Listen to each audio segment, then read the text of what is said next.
Kao što je u jednom od prethodnih videa pojašnjeno, paprike se pikiraju u par. Ali šta se dešava kada uzgajate jako mnogo sorti, kao što je slučaj sa mnom, i ne možete da stignete sve paprike da upikirate, a one su već izrasle i spremne da promene svoju malu čašu. Ja ću vam sada pojasniti kojim trikom se možete poslužiti, a da pritom paprike razviju dobar korenski sistem, da budu grupno presađene i da pritom dobijete odlične i jake sadnice za sezonu.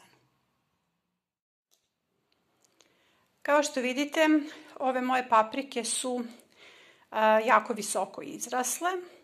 To je čak i problem kod pikiranja, zato što postoji opasnost da se polome ova mala i nežna stabla. Ja ću vam sad pokazati na koji način ja grupno pikiram ove paprike i za to vam je potrebna jedna dublja činija u koju ćete staviti kompost, tako što ćete kompost da postavite na rubove saksije i da napravite jednu malu rupu. Sada ćemo kolektivno da upikiramo paprike. Paprike se pikiraju do prvih listova, odnosno do prvih kotiledona, i onda će dalje one grupno da rastu. Da biste obavili grupno pikiranje paprika, i ne samo paprika, nego bilo koje druge biljke koje vam izraste ovako visoko, dakle potrebno je da papriku ne zalivate 24 časa kako bi se što lakše izvukla iz ove činije. Radimo to na sljedeći način. Papriku izvlačimo kolektivno sa korenom, ispuštamo je u saksiju koja je dubine 30 cm i koja je već pripremljena. Dakle, tu je napravljena rupa od komposta u kojoj ću ubaciti sve ove paprike ovako kolektivno. Sada bukvalno obavijamo koren paprika kompostom i do prvih listova je potrebno da dopunimo kompost u saksiji.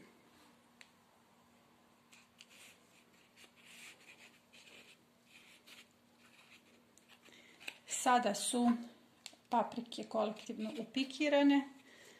Ostalo je još da ih zalijem i to je to. Ovako izgleda kada se završi kolektivno pikiranje paprika. Prednost ovoga je velika ukoliko uzgajate puno sorti kao što ja uzgajam. Dakle, ja uzgajam preko 100 sorti čilija i zaista nemam vremena da svaku sortu zasebno pikiram, a sorte se moraju očuvati jer su u pitanju stare sorte.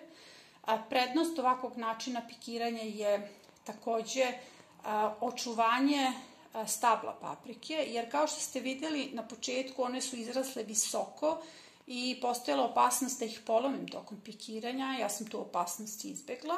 A još jedna, možda i najveća prednost, jeste što su ove paprike od samog početka rasle zajedno.